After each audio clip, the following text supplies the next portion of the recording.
page copyright AFP reports of deadlock over Brexit negotiations may have been exaggerated, European Council President Donald Tusk has said after a Brussels summit. Progress was not sufficient to begin trade talks with the UK now, but that doesn't mean there is no progress at all, he said. EU leaders will discuss the issue internally, paving the way for talks with the UK, possibly in December. Theresa May said there was some way to go, but she was optimistic. Speaking at the end of a 12-day summit, Mr. Tusk told reporters, "My impression is that the reports of the deadlock between the EU and the UK have been exaggerated."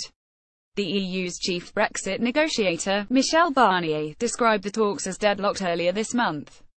Mr. Tusk said he was not at odds with Mr. Barnier, but his own role was to be a positive motivator for the next 5 or 6 weeks. He said he felt there was goodwill on both sides, and this is why I, maybe, in my rhetoric, am, maybe, a little bit more optimistic than Michel Barnier, but we are also in a different role. Not halfway there. The so-called divorce bill remains a major sticking point in talks with the EU. French President Emmanuel Macron said there was still much work to be done on the financial commitment before trade talks can begin, adding, "We are not halfway there." Theresa May declined to say in a press conference after the summit what the UK would be prepared to pay, saying the final settlement would come as part of a final agreement with the EU. The UK Prime Minister did not name any figures but refused to deny that she had told other EU leaders the UK could pay many more billions of pounds than the £20 billion she had indicated in her Florence speech last month. "I have said that we will honour the commitments that we have made during our membership," she said. But those commitments were being analysed line by line, she said, adding, "British taxpayer wouldn't expect its government to do anything else." Analysis media playback is unsupported on or device media caption. 3 key points about how the Brexit talks are going by Laura Kuntzberg, BBC political editor. There are whispers that Theresa May has privately reassured the other leaders that she is willing to put a lot more than the implicit €20 billion, £17.8 billion on the table as we leave. Number 10 doesn't deny this. Mrs. May didn't deny it when we asked her in the press conference today, nor did she reject the idea that the bill could be as high as €60 billion. If she has actually given those private reassurances, though, there's not much evidence the other EU leaders believe her or think it's enough.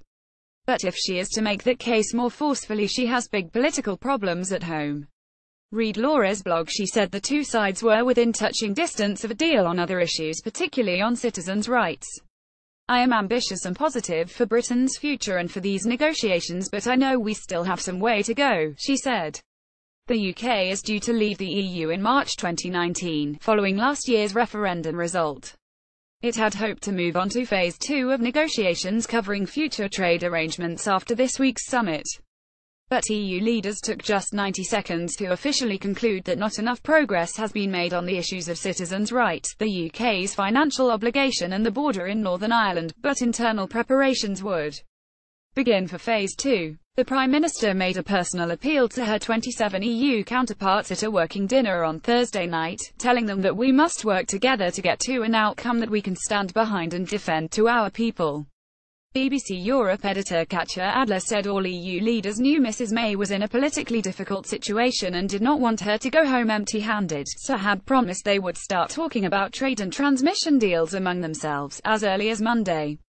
German Chancellor Angela Merkel said there were encouraging signs of progress in Brexit negotiations and the process was progressing step by step. And European Commission President Jean-Claude Juncker said he hoped it would be possible to reach a fair deal with Britain. "Our working assumption is not the no-deal scenario.